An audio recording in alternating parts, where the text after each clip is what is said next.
Bonjour et bienvenue sur la Minute Ho'oponopono. Alors, toute la semaine, là, j'ai fait des gros webinaires sur Ho'oponopono et il y a eu pas mal de questions. D'ailleurs, j'ai refait un deuxième webinaire tellement il y avait de questions. Et il y en a une qui est revenue plusieurs fois à propos de la jalousie. Et donc, la personne me disait, oui, mais est-ce qu'on peut nettoyer la jalousie avec Ho'oponopono? Alors déjà, il faut comprendre ce qu'est la jalousie. Moi, je dirais qu'il y a deux types de jalousie.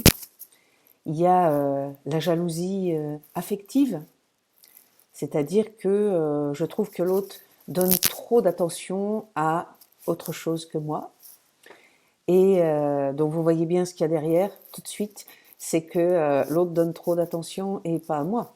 Donc je me souviens d'avoir vécu une relation une fois avec quelqu'un pour qui je passais après ses enfants, après son vélo. Voilà, quand on dit cinquième roue du carrosse, c'était tout à fait le cas. Donc, ça, c'est le premier type de jalousie. Donc, vous savez très bien que derrière se joue quelque chose que vous avez déjà vécu. Vous n'avez pas été la priorité de quelqu'un, vous n'étiez pas attendu, vous étiez toléré quand il restait un petit peu de temps. Et il y a le deuxième type de jalousie, c'est qu'on est jaloux de ce que fait l'autre.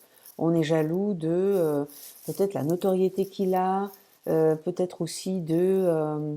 voilà, on est plutôt jaloux, moins de l'affect, mais plus de la reconnaissance et peut-être voilà, de la posture sociale. Et quand c'est votre cas, vous êtes obligé de vous demander qu'est-ce que vous ne faites pas, qu'est-ce que l'autre a et que vous devriez avoir.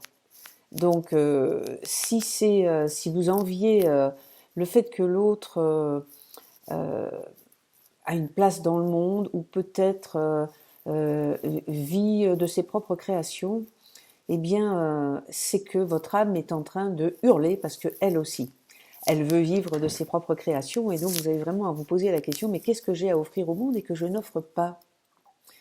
Et c'est une vraie question parce que c'est un vrai besoin.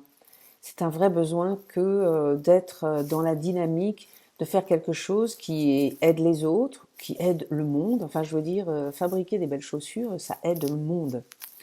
Parce que tous les gens à qui je vais vendre des chaussures n'ont pas le temps de se fabriquer des chaussures. Donc vous voyez, vous n'avez pas besoin d'être un super créatif dans des trucs très intellectuels. Il suffit juste de savoir qu'est-ce que vous savez faire et de vous donner les moyens de commencer à le faire. Le jour où je me suis aperçue de ça, c'est le jour où j'ai demandé un coaching financier pour analyser mes finances. Je voulais voir où partait l'argent. Bah, ça a été très simple. Il y a une grosse partie de l'argent qui partait dans les livres. Et je ne comprenais pas pourquoi je dépensais autant d'argent dans les livres alors que finalement, j'en lis pas. Je me suis dit, mais pourquoi tu achètes tous ces livres? Et vous voyez, quand on se pose la question, il faut pas, la personne qui va répondre à l'intérieur de vous, c'est pas celle qui pose la question. Il y a plusieurs personnages. Donc, vous avez vraiment, alors on dit l'ego, le mental, mais c'est pas si vrai. Vous avez une multiplicité de petits égos à l'intérieur, c'est-à-dire de personnages figés à des âges différents.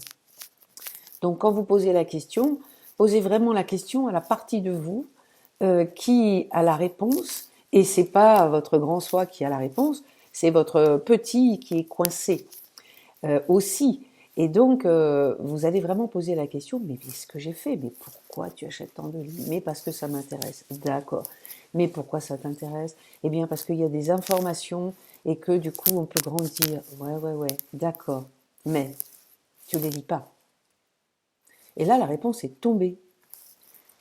Ben non, je les achète parce que je me dis, tu vois, ce livre-là, tu aurais pu l'écrire. Tu vois, ce livre-là, tu aurais pu l'écrire. Et je n'achetais que des livres que j'aurais pu écrire. Je me suis dit, bon, ok, j'ai compris le message. Je pense qu'il va falloir écrire des livres, ce que j'ai fait. Donc, si vous avez un type de jalousie qui correspond à j'en ai marre que l'attention de l'autre aille vers quelqu'un d'autre, vous faites vraiment un Ho'oponopono sur je suis désolée, je ne savais pas à quel point tu avais manqué d'attention et à quel point tu avais été la cinquième roue du carrosse dans ta famille. Pardonne-moi de croire que c'est encore le cas aujourd'hui. Je te remercie de m'envoyer cette souffrance, comme ça je peux venir la nettoyer. Si c'est à propos de la créativité, je suis désolée, je ne savais pas à quel point tu avait vécu ta vie dans la survie et à quel point il n'avait jamais été question d'être créatif. Pardonne-moi aujourd'hui d'envier ceux qui le sont alors que je ne me suis pas occupée de ton état de survie et de peur du lendemain. Je te remercie de m'envoyer cette jalousie. Du coup, je sais que j'ai ça à nettoyer avec toi. Je te remercie, je t'aime. Voilà pour le thème de la jalousie. Je vous retrouve demain. Vous voyez qu'on arrive au bout des capsules. Ça ne veut pas dire que j'en ferai plus, peut-être moins régulièrement, une fois par jour. Surtout que vous allez être aussi occupé, vous aurez moins de temps de m'écouter. Donc je continuerai, mais certainement un petit peu plus espacé après le déconfinement.